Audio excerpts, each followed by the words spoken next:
Hi again everyone, it's Chris Landry from Viking Yachts. I'm aboard the 58 Convertible with David Wilson. David is the design manager for Viking, and he's going to walk us through the philosophy behind our new boat, the 58 Convertible. David, just tell us a little bit about the thinking that went behind this boat.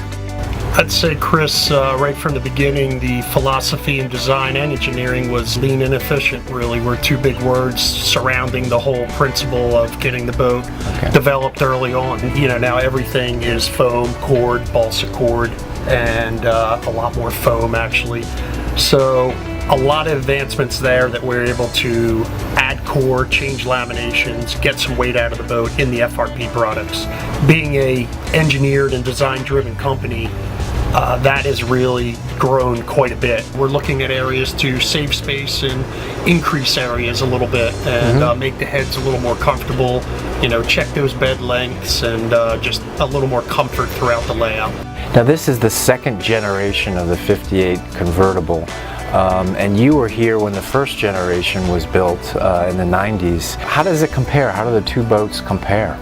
I'd say the philosophy was similar. We can talk about the attention given to the lean and efficient philosophy is greater now.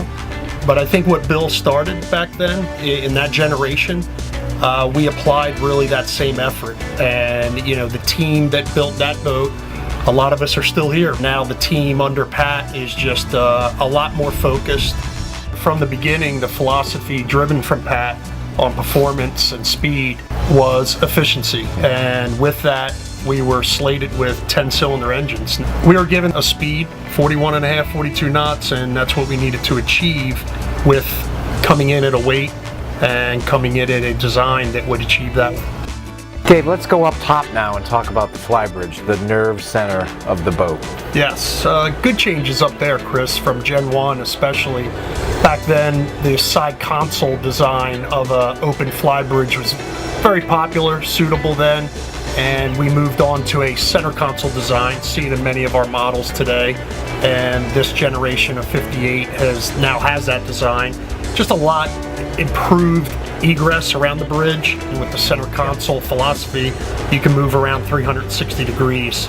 Easier cleaning, better visibility, seating is improved. Everything really falls into place nice up there. The other big addition down at your feet is the use of toe kicks. So all the furniture is floating, and again, you're providing, you know, 4 to 8 inches on either side of the console and seat that you're feeling.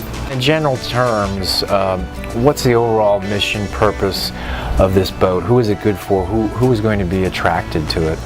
Much like the Gen 1, it's really a great size owner-operator. Yeah. You know, the husband, wife, the family can operate this boat, simple systems, nothing elaborate.